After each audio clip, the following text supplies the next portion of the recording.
안녕하십니까. 최대기의 국방TV 시큐리티 뉴스입니다. 자, 오늘도 아주 중요한 안보 소식 살펴보겠습니다. 우크라이나가 드론을 가지고 러시아 깊숙한 내륙에 있는 이 공군기지들, 전략폭격기 기지들, 이런 것들을 계속 타격을 하죠. 그러니 러시아가 지금 겁이 나는가 봅니다. 그래서 정말 이 공포 속에 궁여지책을 마련해내는데 정말 희한한 짓을 하고 있는데, 이 정도로 러시아가 공포에 휩싸였다라는 것을 한번 보여드리겠고, 그리고 이 9월이 서해가 완전히 어떤 그 전운이 몰아치는 그런 바다가 될 것 같다라고 생각이 됩니다. 9월 9일 북한의 열병식, 그리고 9월 15일 한미연합 인천 상륙작전 재행사. 그런데 여기에 엄청난 자산이 바로 북한의 목젖까지 올라오게 되는데, 이것은 또 중국의 목젖이기도 하죠.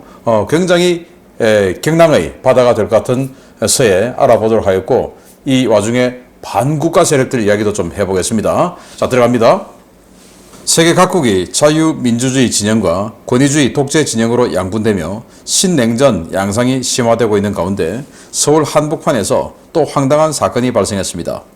야당 정치인들이 지난 6월 공식 석상에서 망언을 쏟아내 우리 국민의 분노를 샀던 주한 중국 대사를 찾아가 감사 인사를 전하고 만찬까지 가졌던 것으로 확인되었습니다. 더불어민주당 의원들이 지난 6월 이른바 배팅 발언으로 국민적 분노를 불러일으켰던 싱하이밍 주한 중국 대사를 찾아가 비공식 만찬을 갖고 감사 인사를 전한 것으로 확인되었다고 복수의 국내 매체들이 9월 4일 보도했습니다. 매체들은 더불어민주당 민생경제대책위원회 관계자를 인용해서 김태년, 홍익표, 고영진, 홍기원, 홍성국 등 민주당 의원 5명이 지난달 말 싱하이밍과 비공식 회동을 갖고 그에게 감사의 인사를 전했다고 보도했습니다.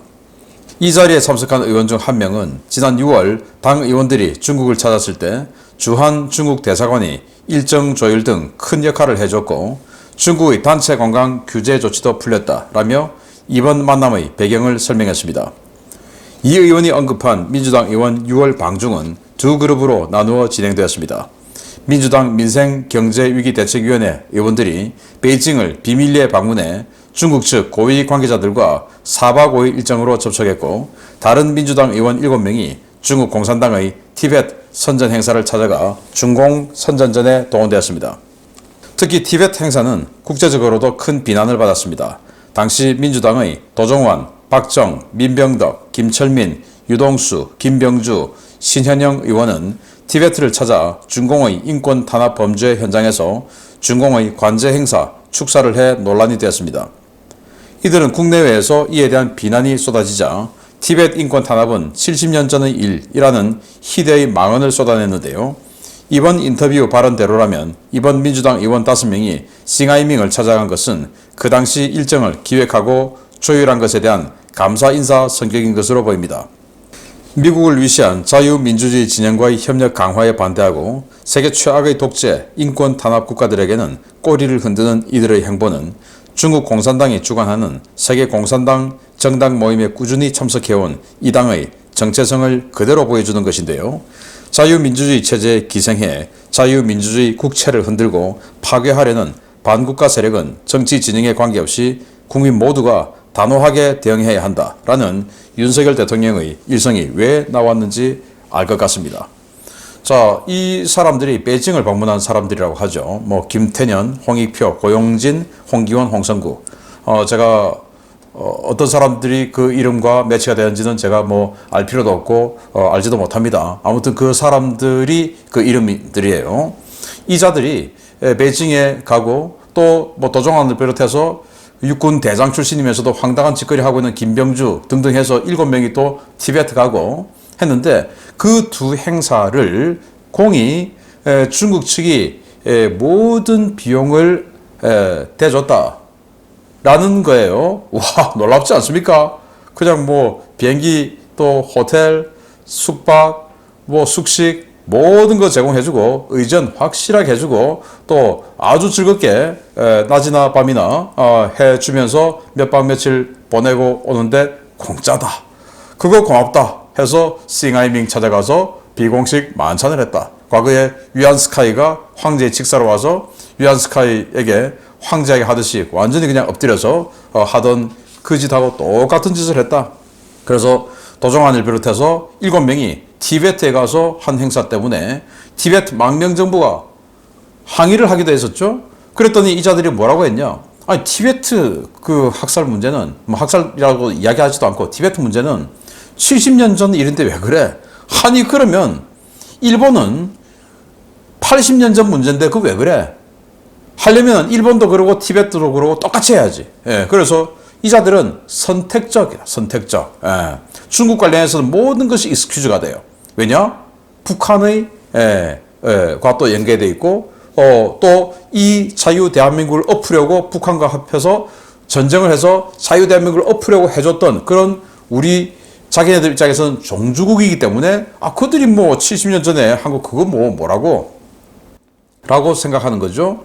일본이 80년 전에 한 행위는 지금까지 이를 부득부득 깔고 또 자유민주주의가 아니고 공산 세력으로 만들려고 했던 이 대한민국을 조선을 만들려고 독립시키려고 했던 게 아니라 이 조선 반도를 공산화시키려고 노력했던 그 사람, 그게 뭐 결과적으로 일본하고 싸웠으니까 독립운동가가 된 홍범도라는 사람은 지금도 뭐 홍범도를 감히 건드려?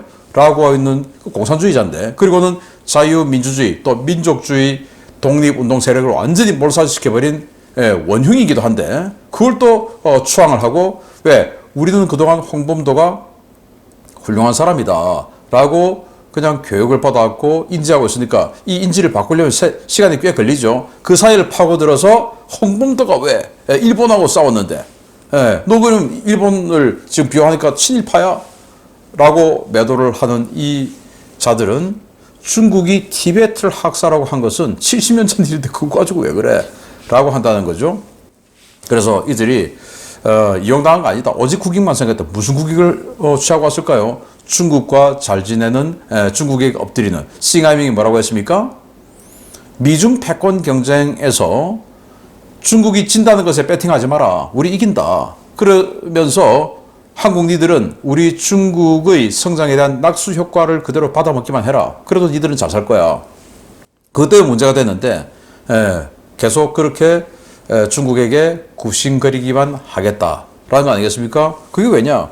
민주주의가 망할 때까지 민주주의를 외쳐라 라고 했던 레닌의 지령이죠. 그걸 수행하기 위해서 이름도 그들의 조직 이름도 민주당이라고 짓고 지금도 코민텔은 행사에 꾸준히 참석하고 있는 이자들 아니겠습니까? 정말 우리 대한민국 자유민주주의 흔들고 하는 이 반국가 세력들은 정치 진영에 관계없이 국민 모두가 진짜 뭉쳐야 됩니다. 우리 정신 차려야 됩니다. 뭐 이 지역 우리 지역 정당 아니냐, 우들 정당 아니냐, 이거 관계없이 대한민국을 흔들면 이자들 정말 내면까지 깊숙이 볼 수 있는 우리 해안을 가져야 되겠다. 대한민국 국민들 교육 많이 받으셨잖아요. 잘 봐야 됩니다. 두 번째입니다. 서해는 중국이 자신들의 내해로 생각하는 바다이자 베이징으로 향하는 길목이기 때문에 미군 전략자산이 전개하는 경우가 매우 드문 해역입니다. 미국이 다음 주 이곳에 스텔스기를 실은 라이트닝 항모를 전개시킨다는 소식입니다.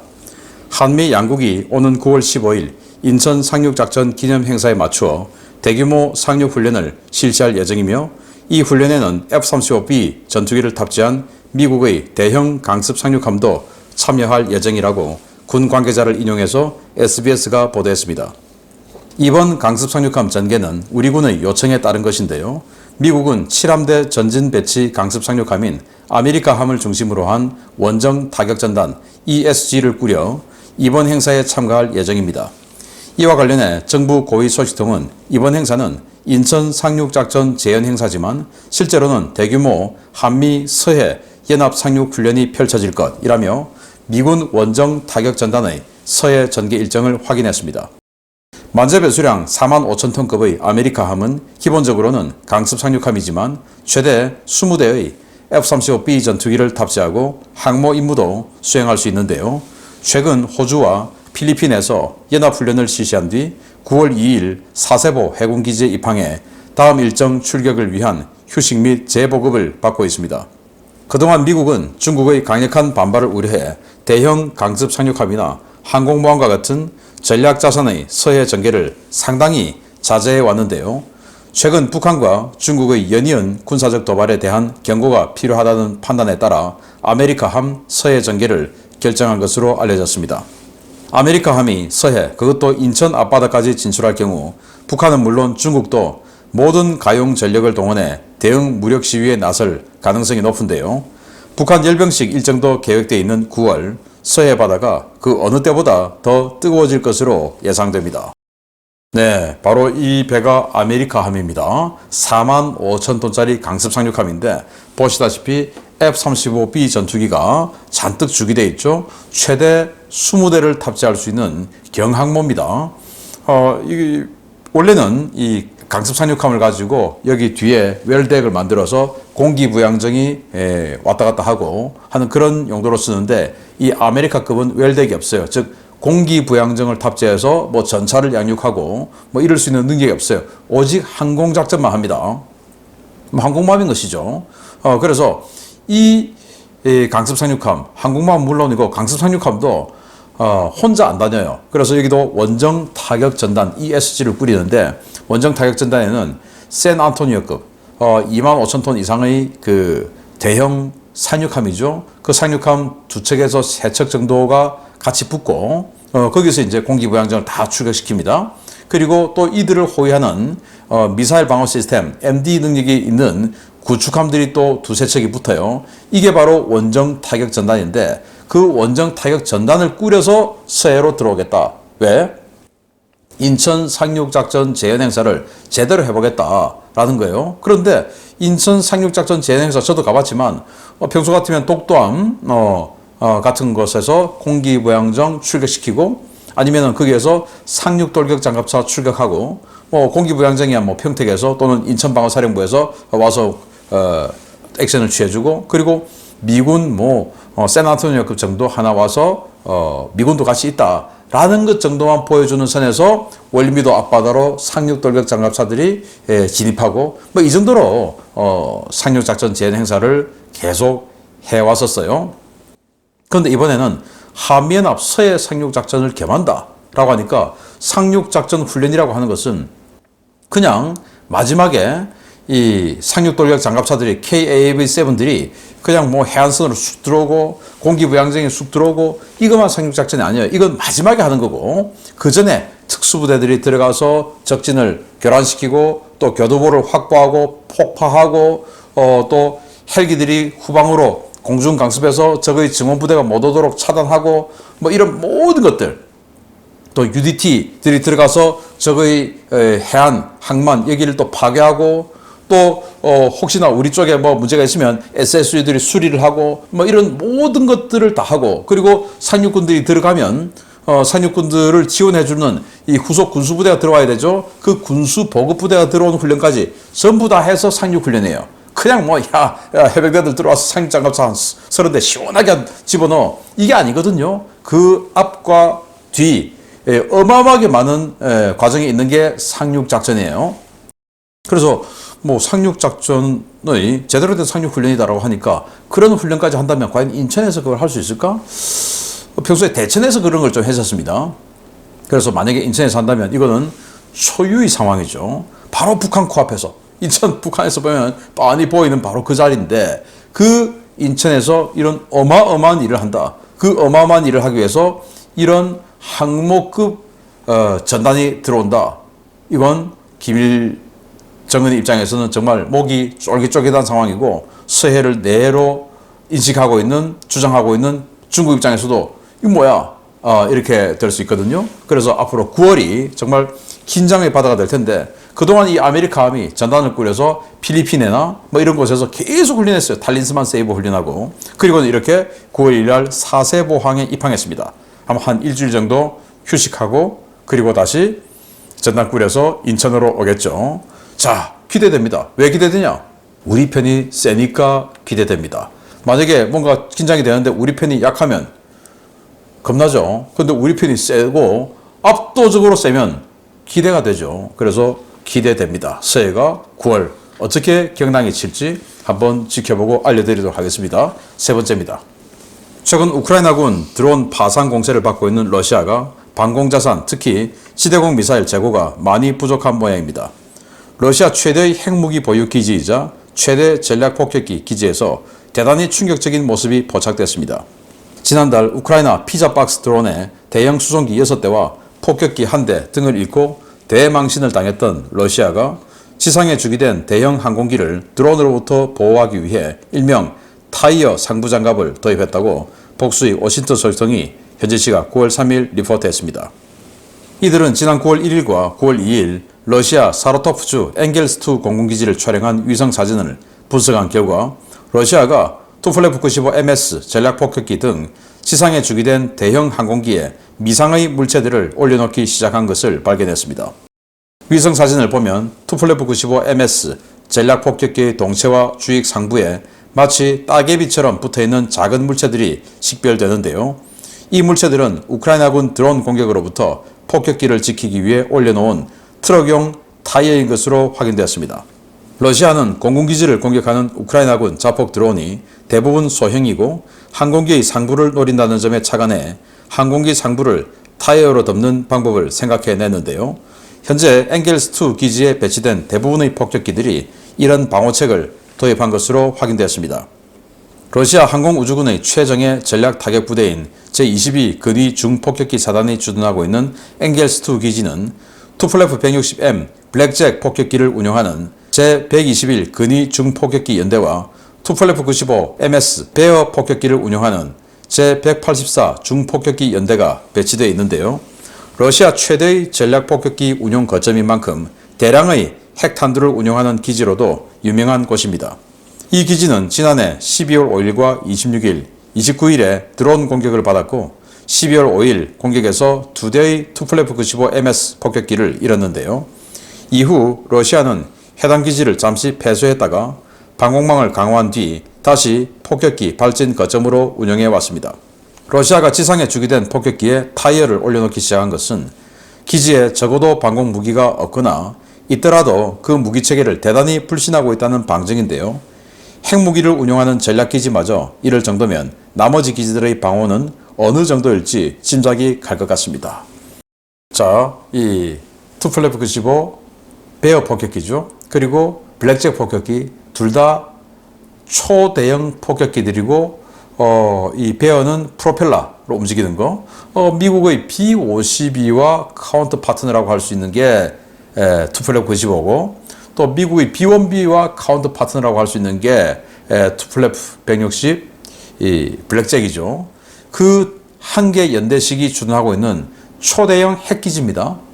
여기에 작년에 두세 차례 공격을 받았고 2대의 베어 폭격기가 격파가 되어버렸죠. 그래서 다 저 극동 지역으로 피신해 있다가 다시 돌아왔어요. 그래서 오늘 아침 시큐리티 뉴스를 통해서 베어 폭격기에서 미사일을 발사했는데 그게 러시아 영내로 떨어졌다, 뭐 폭격했다. 제가 좀 낚시를 좀 했는데 죄송합니다.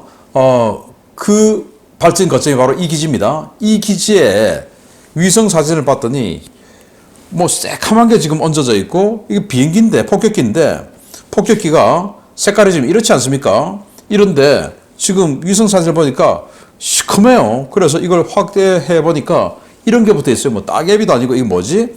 자세히 봤더니 트럭 타이어인 겁니다. 트럭 타이어. 이게 뭐냐? 드론이 들어와서 받아버리니까 그리고 폭발하죠. 그래서 이 드론이 받을 때 튕겨버리거나 폭발을 해도 타이어가 그 폭발력을 받아버리고 비행기 기체는 좀 덜 손상 가라. 그래서 전차에 폭발 반응 장갑이 있는데 폭발 반응 장갑 같이 폭발해버리면 큰일 나니까 그냥 증가 장갑, 타이어 증가 장갑이다. 그래서 이걸 지금 여기 이 동체 뒷부분은 동그라니까 얹을 수가 없고 하니까 날개 그리고 날개와 이어 있는 이 중간 동체 이런 데다가 지금 잔뜩 타이어를 얹어 놓은 겁니다. 이 말은 뭐냐? 드론이 정말 무섭다. 둘째는 우리 기지에 있는 적어도 방공망, 판치른지 뭐 토른지 이런 거 도저히 못 믿겠다. 내가 살아야 되겠다 해서 야 타이어 갖고 와 해서 타이어를 얹어 놓은 게 아니냐 라고 생각이 되고 제가 이걸 딱 보면서 야 타이어가 이렇게 많이 얹어져 있으면 저는 그러면 드론에다가 폭발물 화약보다는 소위탄을 집어넣어서 날려보내겠다. 그래서 소위가루를 쫙 뿌려서 그냥 불 질러버리면 타이어까지 같이 해서 얼마나 오랫동안 잘 타겠습니까? 완전히 그냥 다 태워버리겠죠. 그런 작전도 전 딱 보면서 야, 소위탄 날려보내면 되겠네 라고 생각을 했는데, 아무튼 이럴 정도로 러시아가 정말 공포에 휩싸여 있는 이 우크라이나의 드론 공격이다 라는 걸 한 번 더 느낄 수가 있었습니다. 계속 알려드립니다. 마치겠습니다. 감사합니다.